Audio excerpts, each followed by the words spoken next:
हम आपको दिखा रहे हैं दिल्ली और हरियाणा का बॉर्डर, और इस बॉर्डर पर भी हम किसी शत्रु का नुकसान नहीं कर रहे, अपने ही लोगों का और अपने ही देश का नुकसान कर रहे हैं।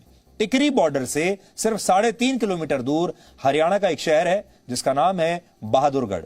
जो उत्तर भारत में लोग रहते हैं उन्होंने इस शहर के बारे में जरूर सुना होगा,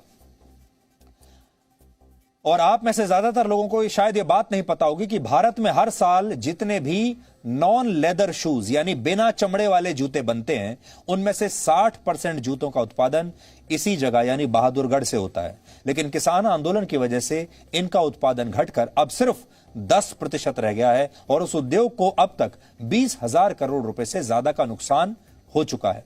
अब इस उद्योग से अपनी रोजी रोटी चलाने वाले लोगों को यह आशंका है कि अगर किसान टिकरी बॉर्डर से हटे नहीं तो इस पूरी इंडस्ट्री पर चीन की कंपनियों का कब्जा हो जाएगा। Confederation of Indian footwear industries के मुताबिक बहादुरगढ़ में वर्ष 2006 में फुटवेयर इंडस्ट्री की बड़े पैमाने पर शुरुआत हुई थी।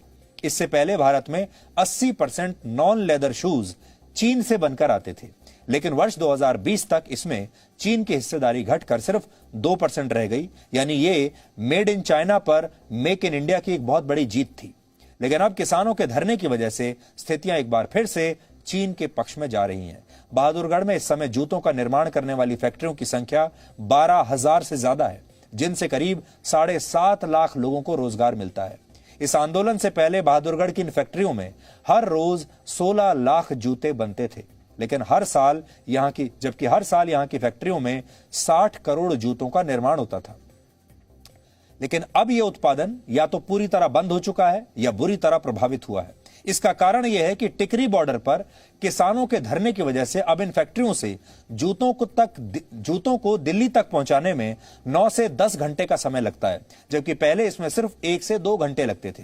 किसानों ने टिकरी बॉर्डर पर करीब 11 किलोमीटर लंबे रास्ते को घेर लिया है, इसलिए अब ट्रकों को दिल्ली पहुंचने के लिए 23 किलोमीटर की दूरी तय करनी पड़ती है, और ये ट्रक दिन भर बॉर्डर पर खड़े रहते हैं और शाम को ही इन्हें बहादुरगढ़ से निकलने की इजाजत मिलती है। इसकी वजह से ट्रांसपोर्ट की लागत अब 4 गुना बढ़ गई है। इतना ही नहीं, हिंसा के डर की वजह से इन फैक्ट्रियों में काम करने वाले मजदूर भी अब यहां आने से बचने लगे हैं, या तो वो पहुंच ही नहीं पाते, और अगर पहुंचते भी हैं तो बहुत देर से और बहुत परेशानियों से।